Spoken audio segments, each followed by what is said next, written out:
Average up to 305. And he unloads on one. High and deep, and Jacen Roberson has his second home run of the series.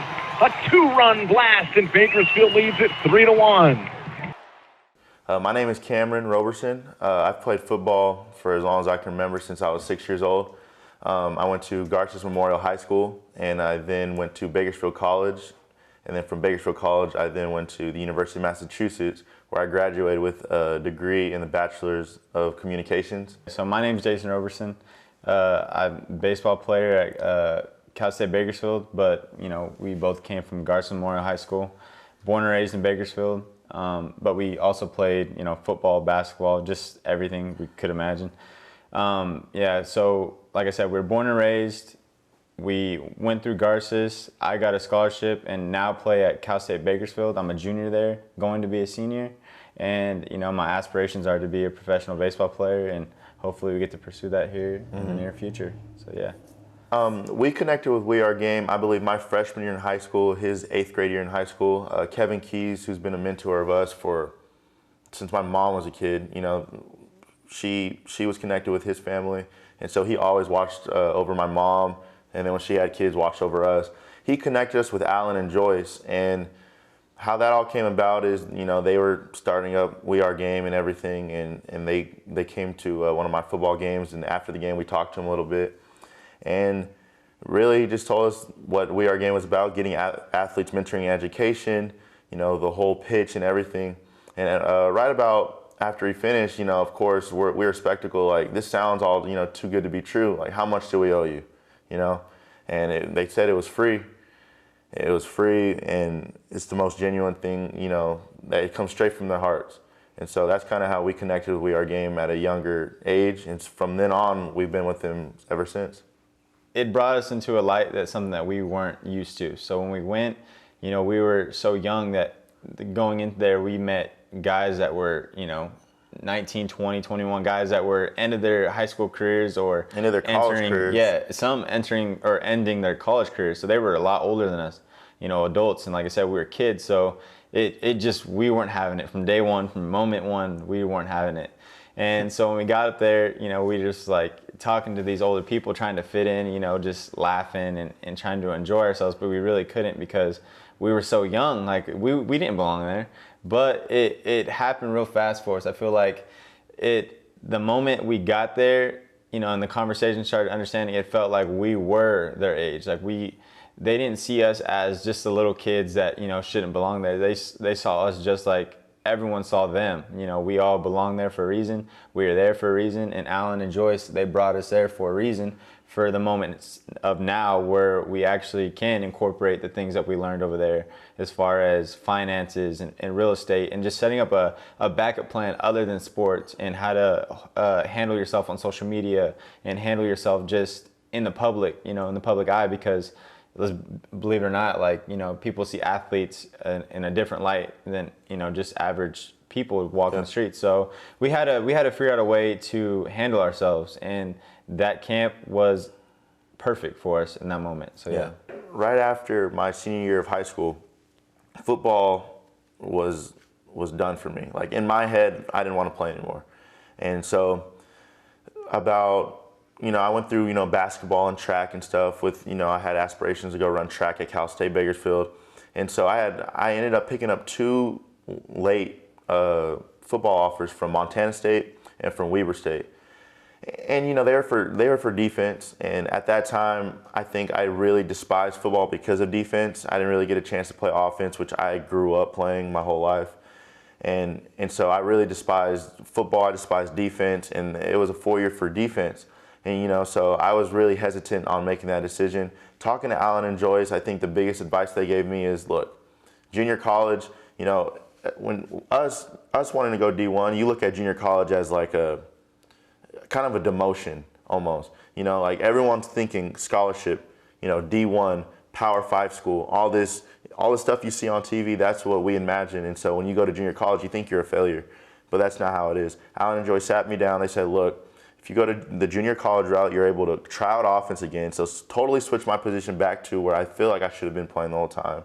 And your first 2 years of junior college, you'll be taking the same amount of classes you'll be taking at the four-year university, the same exact classes, your general education. So right there, that sold me. Went to BC, I had a lot of success there, ended up getting a scholarship to the University of Massachusetts, to then where I ended up graduating and, fulfilling, everything I wanted to do, so. And for me, I felt that We Are Game helped me in the biggest difference maker, in that situation. It was a little different than Cameron. Mm-hmm. So out of my senior year, I was, blessed and fortunate to be drafted by the Dodgers, and like I said, to have aspirations to play professional baseball one day. But with We Are Game, they kind of let me know and gave me a foundation and a background to humble myself in that moment and realize that my aspirations is to get an education so I can go, take the risk and go pursue my professional career. But if that doesn't work because the percentages are so very low, I have to be able to fall back onto something greater than anyone else can fall back onto, which was education at the time.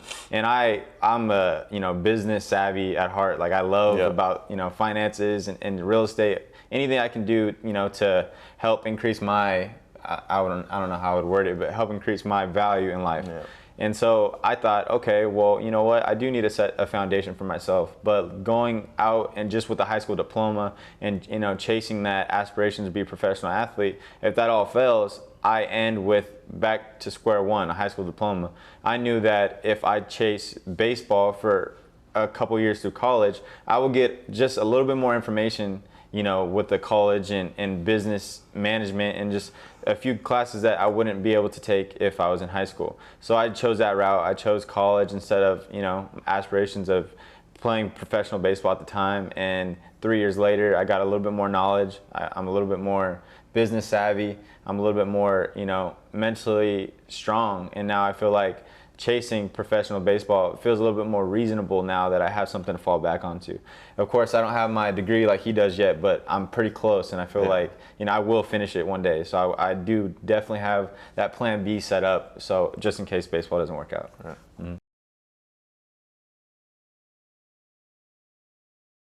For me, I remember our very, very first year going, we were very hesitant. Everyone was a lot older. We way more mature than we were, so we kind of had to, get out of our comfort zone and everything. But once we got out of our comfort zone, we allowed, ourselves to enjoy the whole retreat and everything that came with it. So what I remember specifically is we were all on the basketball court playing basketball and stuff, messing around how boys do it, just, shooting, There's this small court, this small little court. And we were all trying to dunk on each other, because we were able to dunk. So everyone was just trying to dunk on each other, and we were all taking turns and stuff. And the funniest thing happened, so DJ Reed, he's in the NFL. I'm sure you guys know his story and everything. He was there, and he's about 5'9", 5'10", great basketball player. Yeah, very great athlete, in general. And there's a guy there who was about 6'7" at the time. I forgot his name. He was about 6'7". He was playing basketball. And DJ Reed, challenged him. He's like, I think I can dunk on you. We were looking at each other like, you're crazy. Like, he's 6'7". Like, he doesn't really have to jump. We're like, okay, so we all spread out and stuff. And he took a few dribbles, and he got up, and when he jumped, and he ended up dunking on him. We probably were crying, of laughter. We were, laughing so hard. That was probably the hardest I laughed, it's a long, long time.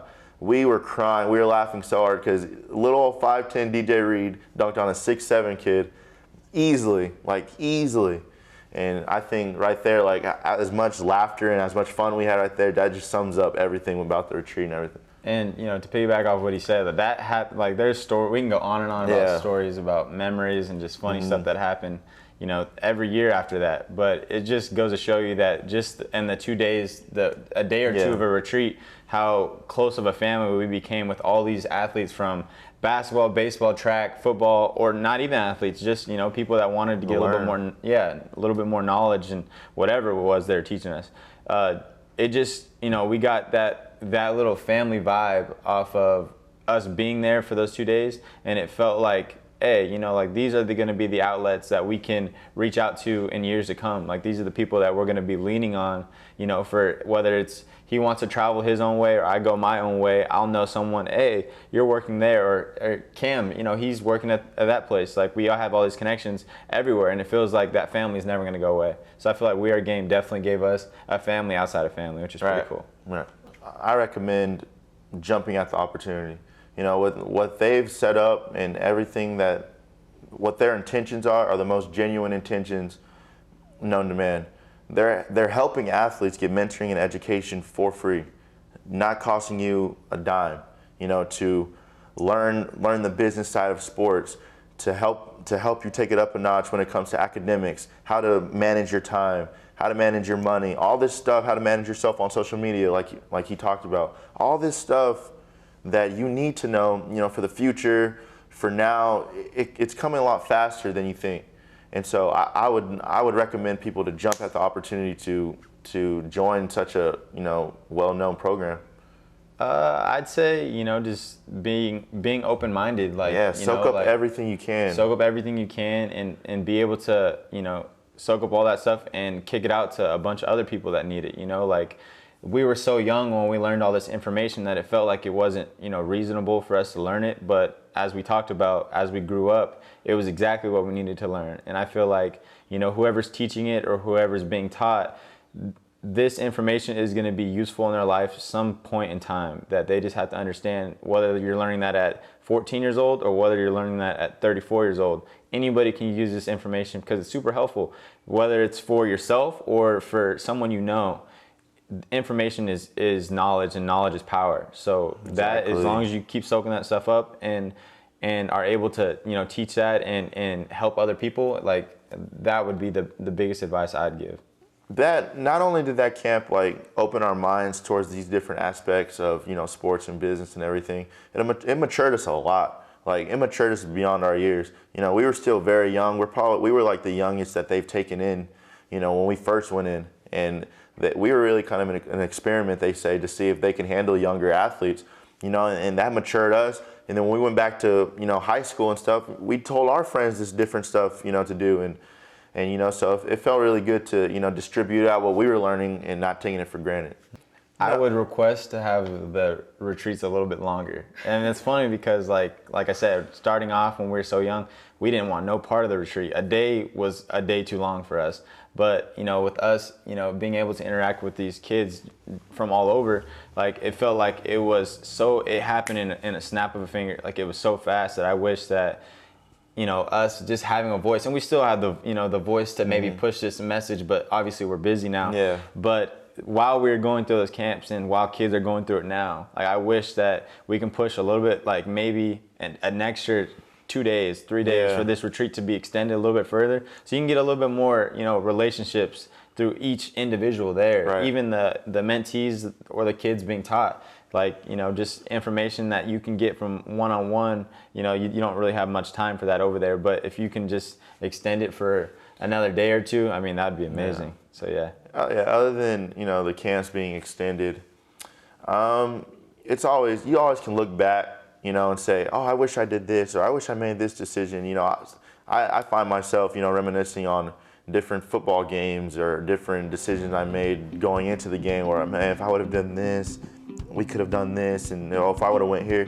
But everything happens for a reason. That's something my dad's always, you know, instilled in us growing up, is everything happens for a reason. You know, God works in mysterious ways. And so everything that's happened up to this point was supposed to happen. You know, it's God's timing for everything. So, you know, as much as we would love to go back and change certain things to make things easier, that path is what got us here. So yeah, it wasn't meant to be that way. Okay, so, you know, speaking to the parents or the kids that, you know, feel like they should be a part of the We Are G.A.M.E family, like I, you know, encourage you, like us leaving here now, like I encourage you to go reach out, you know, go learn a little bit more than you would think that you could learn. Go, you know, go experience something that you don't think could be experienced. Like, you know, dive in and don't look back. Like, you know, be comfortable being uncomfortable, because Exactly. that's exactly what we did.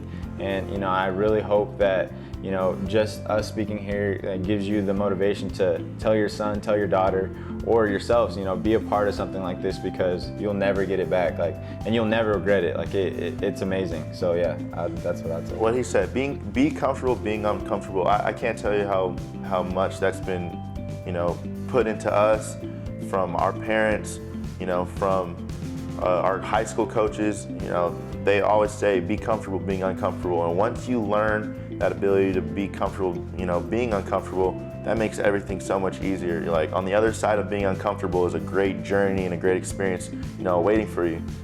And so I think that's the biggest thing I would say, is be comfortable being uncomfortable.